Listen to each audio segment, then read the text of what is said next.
Assalamualaikum, selamat pagi teman-teman. Jadi hari ini kita akan mempresentasikan nih online marketplace analisis micro environment. Bisa slide berikutnya, Fatir. Nah, jadi kami beranggotakan 4 orang ya. Jadi ada saya, Irfan Artiadi, ada Fatir Raditya, ada Iksan Nudin, ada Theodore Ezekiel. Jadi slide berikutnya, Tir.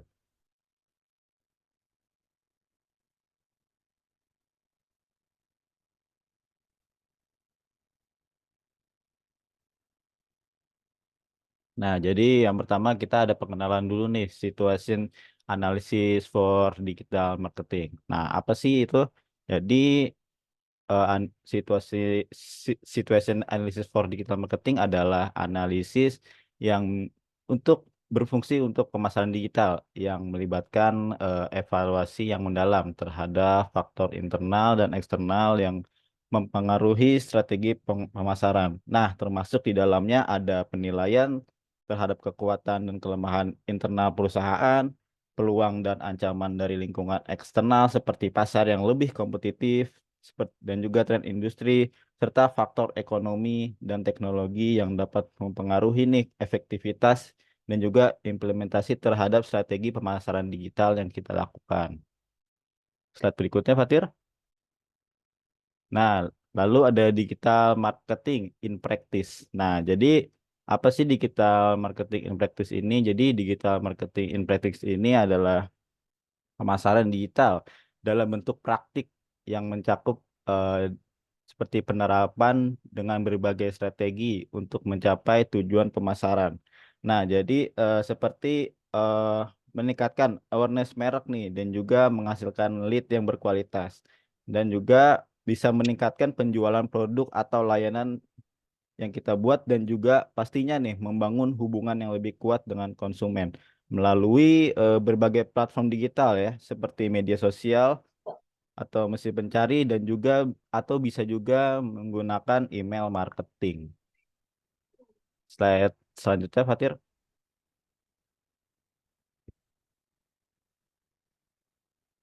Nah, lalu ada understanding customer journeys. Nah, jadi understanding customer journeys ini adalah perjalanan pelanggan nih yang sudah dilakukan melalui serangkaian interaksi yang dialami oleh pelanggan dengan sebuah merek melalui kesadaran hingga pembelian dan seterusnya. Nah, jadi mempertahankan loyalitas juga setelah pembelian juga harus memungkinkan nih untuk memahami dan juga merespon kebutuhan serta preferensi pelanggan yang lebih baik. Nah, dengan tujuan ini akhirnya kita dapat meningkatkan nih pengalaman pelanggan dan juga mencapai kesetiaan yang lebih dalam terhadap merek tersebut. Dan selanjutnya, Fatir. Nah, lalu ada customer analysis. Nah, customer analysis ini adalah proses nih kita bisa memahami karakteristik, perilaku, dan juga kebutuhan audiens target. Nah, metode ini menggunakan metode meliputi analisis demografis untuk mengetahui usia, jenis kelamin, pendapatan, dan juga lain-lainnya. Nah, juga serta analisis psikografis untuk memahami gaya hidup seperti nilai dan minat pelanggan. Nah, analisis pelanggan ini juga melibatkan nih pengguna data melalui perilaku online ya. Jadi seperti preferensi untuk penelusuran dan juga interaksi dengan konten-konten media sosial. Nah, jadi serta analisis ini juga ada feedback dari pelanggan dan juga data transaksi untuk kita bisa memperoleh nih wawasan yang lebih dalam tentang keputusan pembelian dan juga pola konsumsi mereka.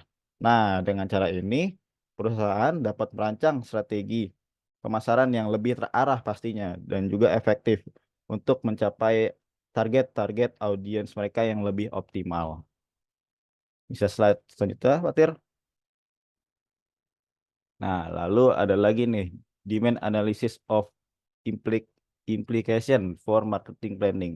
Nah, jadi analisis permintaan ini tuh melibatkan evaluasi kebutuhan dan juga keinginan pasar untuk produk atau layanan tertentu lah ya.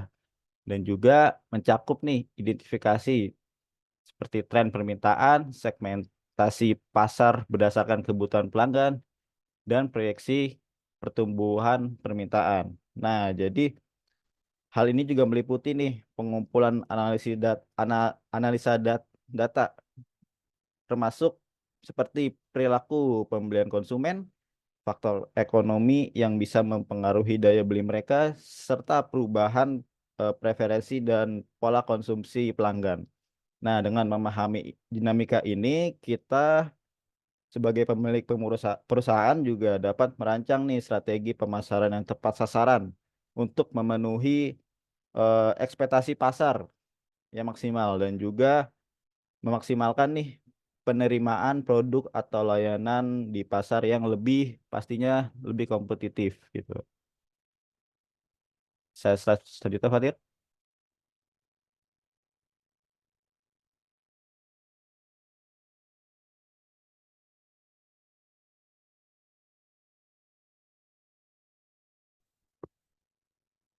Oke, baik. Terima kasih, Irfan. Selanjutnya kita akan masuk ke materi tentang the buying process. Jadi di sini kita bakal ngomongin soal proses pembelian ya. Pertama-tama ada yang namanya, di sini ada 3 tahap dulu. Pertama ada yang namanya tahap awareness ya atau kesadaran. Nah, di tahap ini konsumen itu belum sadar sama kebutuhannya, tapi eh, sebagai bisnis gitu ya, tugas si perusahaan ini justru harus bikin konsumen itu jadi sadar, jadi ngeh gitu ya dengan adanya kebutuhan produk atau layanan gitu yang ditawarkan. Terus setelah itu yang kedua aware of needs ya kesadaran akan kebutuhan. Nah di sini konsumen akhirnya mulai sadar ya, dan ngerasa ada kebutuhan yang perlu mereka penuhi. Biasanya mereka biasanya mereka mulai bikin semacam spesifikasi produk yang dicari. Sementara sebagai bisnis gitu ya, atau perusahaan bakal ngebantu dengan ngejelasin mereka fitur-fitur, manfaat, dan brand positioning itu sendiri mereka biar produk mereka itu bisa dipilih oleh para konsumen. Yang ketiga ada supplier search atau pencarian pemasok gitu ya. Ini momen di mana konsumen itu aktif nyari, ini sebenarnya lebih ke nyari sellernya maksudnya ya, pencarian seller. Momen di mana konsumen itu aktif mulai mencari eh, seller gitu ya, tempat beli produk yang mereka inginkan. Di sini sebagai bisnis atau perusahaan eh, bisa banget gitu ya untuk istilahnya nge-generate ideas mereka atau menarik menarik minat konsumen ke produk mereka. Selanjutnya,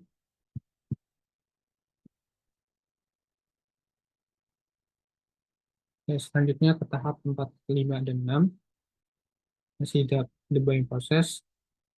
Keempat, ke proses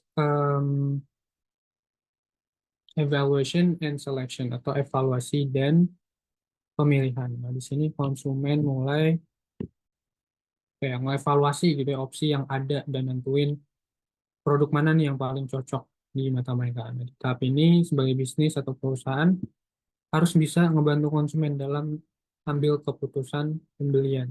Jadi mendorong konsumen untuk beli gitu ya, meyakinkan mereka untuk yuk beli di kita nih seperti itu. Nah, masuk ke tahap 5 yaitu purchase ya atau pembelian.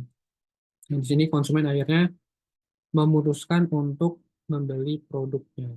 Nah, di sini tugas bisnis atau perusahaan di tahap ini pastinya kayak memfasilitasi mereka gitu ya di saat proses pembelian biar lancar dan juga memuaskan gitu experience pengalaman pembeliannya buat konsumen tuh memuaskan seperti itu. Jadi nggak mengecewakan dan nggak bikin mereka experience-nya tuh kurang gitu. Nah, yang tahap keenam tahap post-purchase evaluation and feedback atau evaluasi pasca pembelian. Nah, setelah konsumen beli, ya mereka bakal nge-review nih pengalaman atau experience mereka ketika beli di suatu toko. Ya. Dan biasanya mereka tuh suka ngasih feedback. Nah, sebagai bisnis atau perusahaan, kita perlu support mereka setelah pembelian dan kita harus merawat hubungan merawat hubungan konsumen itu dengan baik supaya mereka jadi pelanggan setia. Jadi nggak hanya pelanggan yang sekali beli aja, tapi kita harus jaga mereka supaya bisa repeat order gitu ya. Oke, next kita ke pembahasan tentang the shape and nature of online competitive markets. Nah, slide berikutnya ini kita akan membahas soal bentuk dan sifat pasar kompetitif online. Nah, jadi menurut penelitian dari Jober dan Alice Chadwick, ya pada dasarnya industri ini penuh sama perusahaan yang produknya bisa saling menggantikan.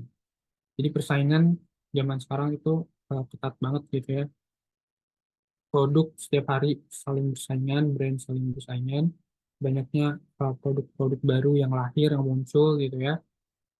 Dan keuntungan tiap perusahaan juga bisa beda-beda ya. Ada yang stabil, ada yang di atas gitu ya, ada yang juga fluktuatif, ada yang di tengah, ada yang di bawah. Nah, perbedaan ini biasanya dipengaruhi oleh seberapa bagus bisnis, usaha, atau perusahaan gitu yang bisa memuaskan para pelanggannya. Nah, selain itu, ada banyak faktor lain juga yang ikut nentuin istilahnya aturan main dalam persaingan online ini. Intinya di pasar online ini, zaman sekarang, siapa siapa yang bisa kasih pelayanan terbaik ya, bisnis yang bisa kasih layanan terbaik ke para konsumen dan paling relevan buat mereka, itulah mereka yang bakal bertahan. Jadi pada intinya, pasar online di zaman sekarang ini sangat ketat karena banyaknya produk, banyaknya brand yang saling bersaingan gitu ya. Banyaknya hal-hal yang baru yang terus bermunculan seperti itu. Jadi persaingan tidak berhenti. Oke, selanjutnya, Ican. Suara saya terdengar.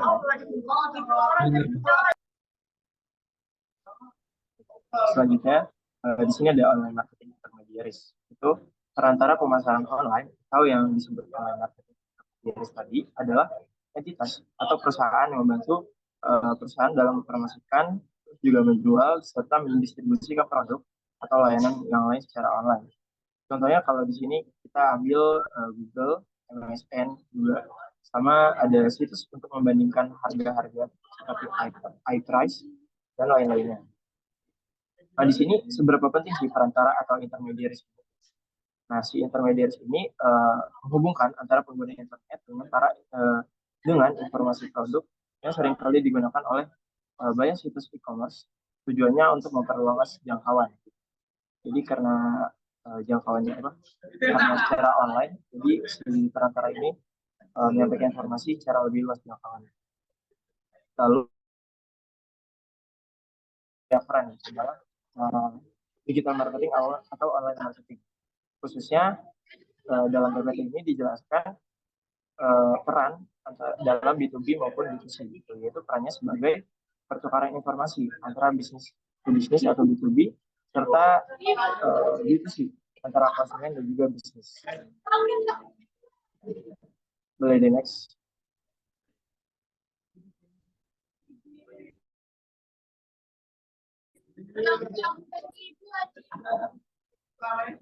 Next. Selanjutnya ada channel structures. Channel structures ini ada disintermediasi. Disintermediasi ini sebelumnya.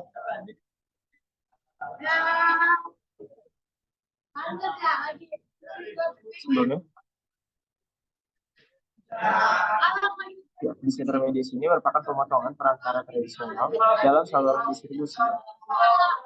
Next.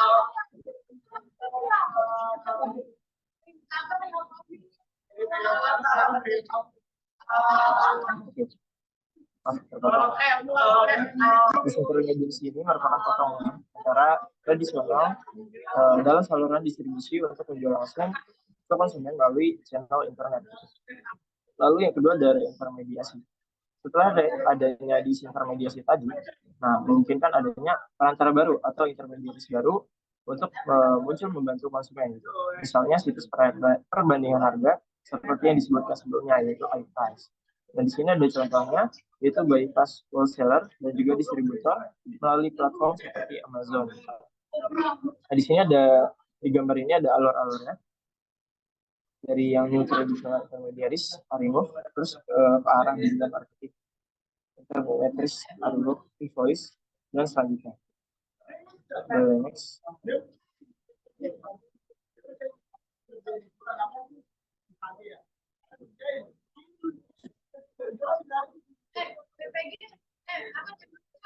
Baik, selanjutnya ada business models for e-commerce. Maksudnya ini bagaimana sih sistem bisnis dalam e-commerce itu? Merujuk pada cara perusahaan menghasilkan keuntungan melalui internet. Apa saja sih hal yang mencakup dalam model bisnis di e-commerce tersebut, yaitu mencakup proposition nilai atau value proposition, target pasar, serta cash flow atau alur pendapatan. Lalu selanjutnya ada framework. Framework ini terdiri dari BMC atau yang disebut Business Model Canvas, yaitu merupakan alat yang sering digunakan untuk menyusun strategi bisnis online. Nah, di sini di gambar bisa dilihat ada struktur dari Business Model Canvas, yang mungkin teman-teman juga udah pernah tahu ya, dari tugas yang pernah di sebelumnya atau mungkin lewat Global Business Plan. Di sini ada terdiri dari key factors, terus juga ada key activities, ada value proposition atau yang disebut tadi proposisi nilai. Lalu di bawahnya ada customer segment, terus ada customer relationships, terus ada channel, bagaimana cara kita melakukan penjualan tersebut. Lalu di sini ada revenue streams. Revenue streams ini menjelaskan tentang bagaimana bisnis tersebut menghasilkan pendapatan, misalnya dari biaya jasa atau biaya administrasi setiap penjualan, atau mungkin dari biaya periklanan. Next.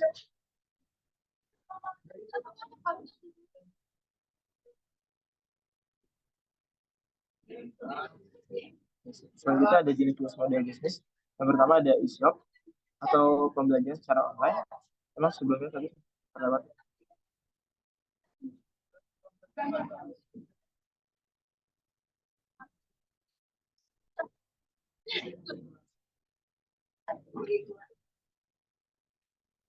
Boleh tolong sebelumnya, Mas terdapat.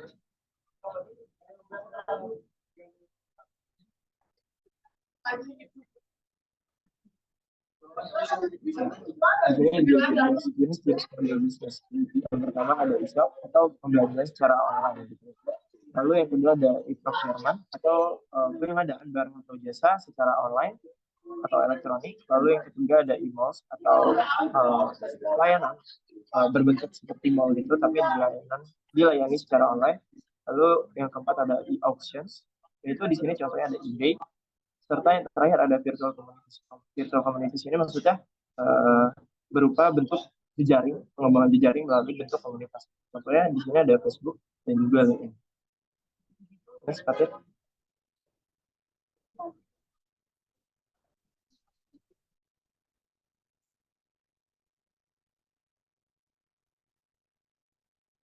Oke, di sini ada selanjutnya revenue models. Revenue models ini merupakan model pendapatan atau berhubungan juga sama revenue streams yang sempat disebut di BMC sebelumnya. Itu model pendapatan menggambarkan bagaimana teknik untuk menghasilkan pendapatan. Nah, di dalam PPT ini disebutkan ada berbagai teknik revenue models. Yang pertama ada display advertising atau CPM, itu didapatkan dari hasilkan iklan berdasarkan tampilan per 1000 tayangan.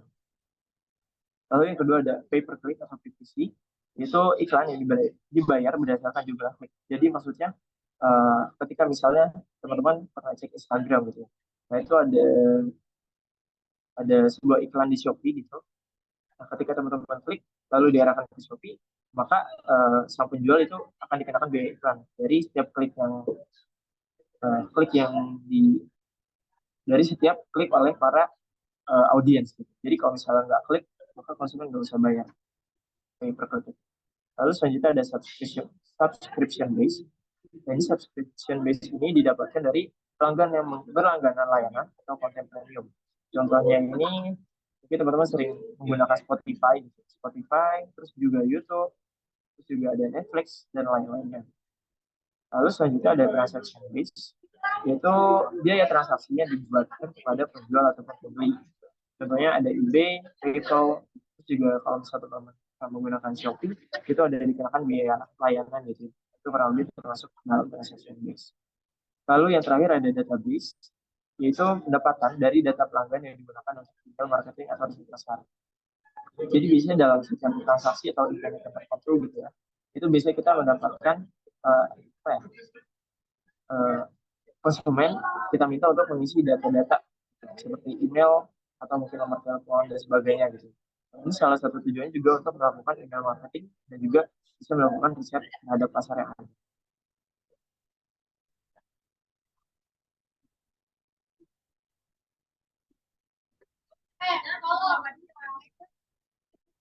Oke, boleh next. Oke, sebelumnya izin menginformasikan. Tadi sebelumnya Theo sempat berhalangan, jadi saya sekaligus mempresentasikan dari bagian Theo. Sekian presentasi dari kelompok kami. Selanjutnya ada sesi Q&A atau tanya jawab. Silakan bagi teman-teman yang ingin bertanya, boleh raise hand atau mengaktifkan fitur